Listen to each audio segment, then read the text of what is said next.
So listen, being a family member, especially a son or daughter of the president of the United States, comes with certain obvious perks. There are obviously going to be opportunities for those people. They're typically already wealthy to begin with, so they have a lot of connections in the world.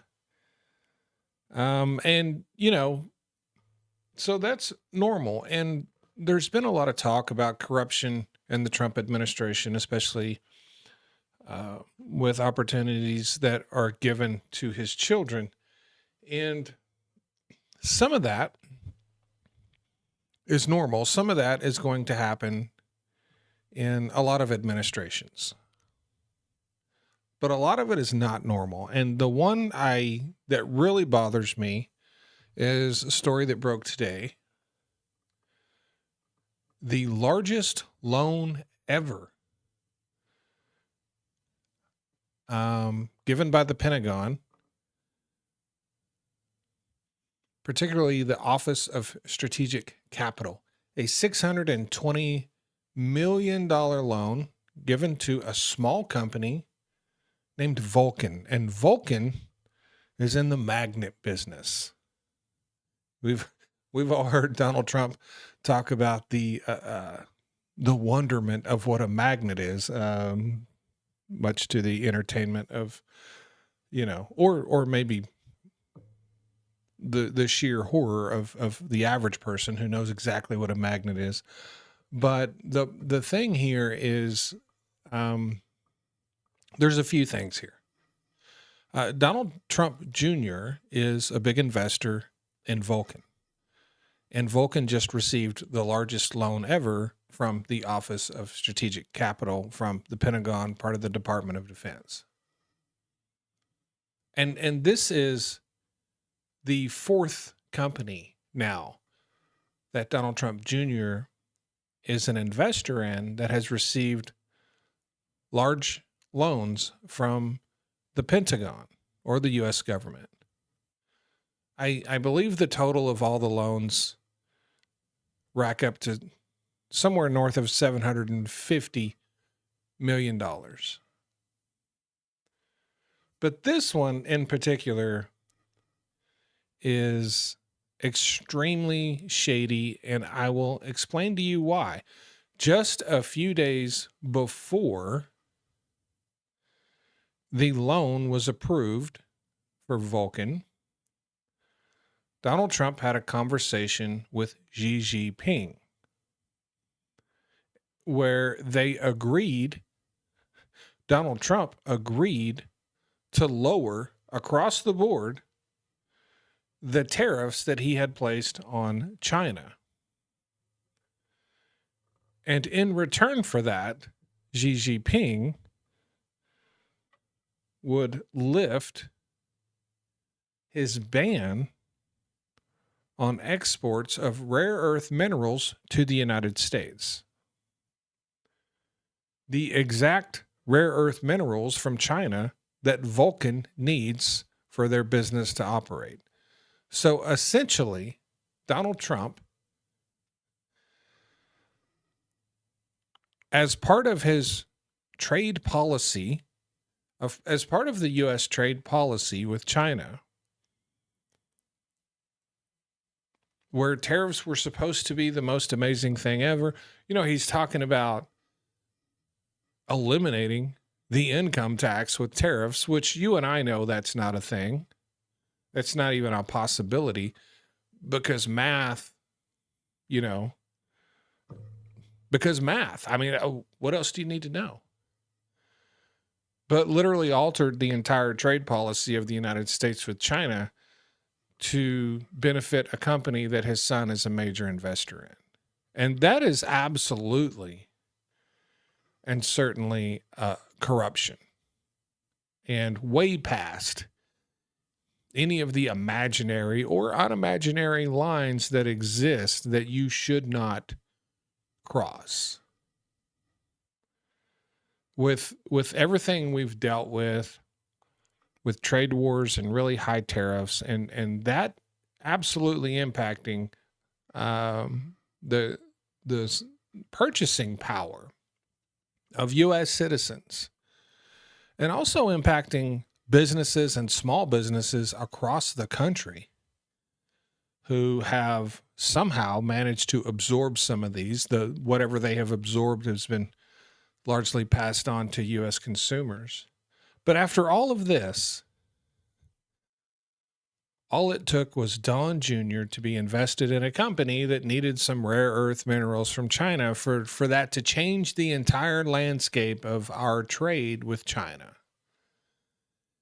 And to me, that is the height of corruption. To me, that is bold, in your face, what are you going to do about it type corruption. And people can talk about, the crypto business they started before Trump took off. They can talk about a lot of things, and a lot of those things probably ride the line. A lot of those things are more moral questions than legal questions. And anytime you're talking about the Trumps and moral questions, they're obviously going to fall on the side that most people won't. They're obviously going to break the norms. They're not going to land on the side of morality when it comes to that. They're very, greedy. And morality is not something that can get in the way of greed. So when you're talking about crypto or real estate deals or other things, I totally understand the questions that are being raised and the potential corruption, but this is beyond any of that by a mile. This is altering the entire trade policy that he ran on and has been implementing for the entirety of his administration to benefit his son. And this trade policy has impacted hundreds of millions of Americans. There's probably not very many Americans in this country that Donald Trump's trade policy has not impacted. And when Donald Trump did this, a lot of people were very happy. It made the stock market happy, which probably, absolutely further enriched the Trumps. But as it turns out, the whole time, it was a business deal for Donald Trump Jr. And that has to be, I'm not a lawyer, and I'm certainly not extremely well versed with ethics within government. I have a very good understanding of ethics, but this has to be far beyond anything that is even remotely in the universe of acceptable. I get that they're going to capitalize on the Trump brand and their global connections and his place in the White House and the opportunities that come with that. And we can argue until we're blue in the face about the morality and the ethics of all of that. But this has got to be blatantly illegal. Like this, to me, and I don't know the law. I'm not an attorney. This has to be somewhere in the area of impeachable offense. Not that, that's something that is likely to happen at least before the midterms.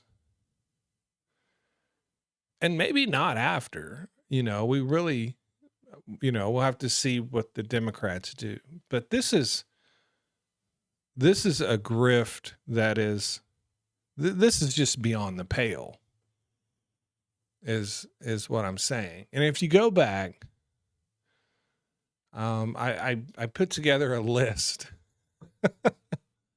of, Trump family enrichment and Donald Trump Jr. all the way back, to the prior administration.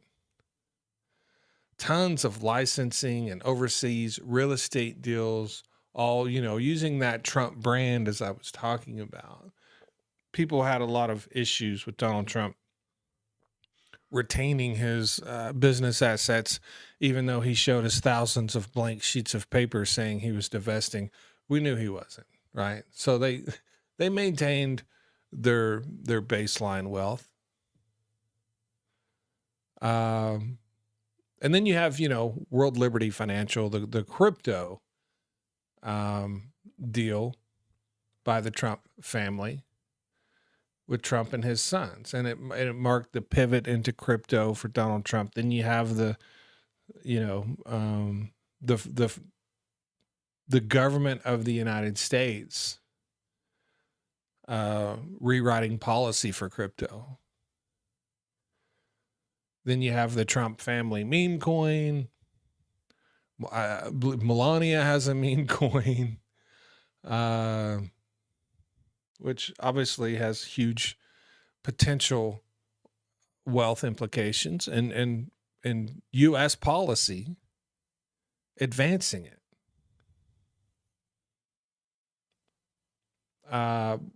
The Trump family is reported to have earned, increased their wealth by billions of dollars with the crypto scheme. You have advisory board roles at various firms, Dominary Holdings, biotech and investment firms.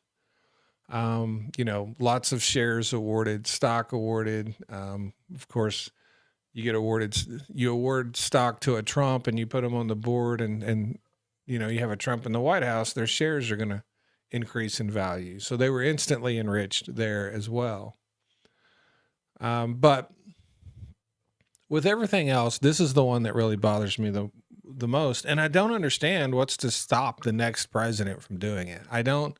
What are Republicans going to say if a Democrat gets in office and just completely loots, and just uses the system for their own personal gain? What could they possibly have to say to rebut that and to argue against that? They're allowing all of this to happen, with Trump Jr.'s holdings in crypto, licensing, the corporate world, the investment world, assets. It's a total enrichment thing. And here's the thing, the Democrats, bless their hearts. And I get it, they're going to be outraged by all of the things they do to enrich themselves. But listen, some of that stuff comes with the territory, right? Pick your battles. And this is the battle that should be picked. U.S. trade policy with China being basically written to enrich Donald Trump Jr. That's the story. What else do you need right there? Oh boy. Let me know what you think in the comments section. I really appreciate my new followers and subscribers. Please like and share. Thank you guys so much. Have a good day.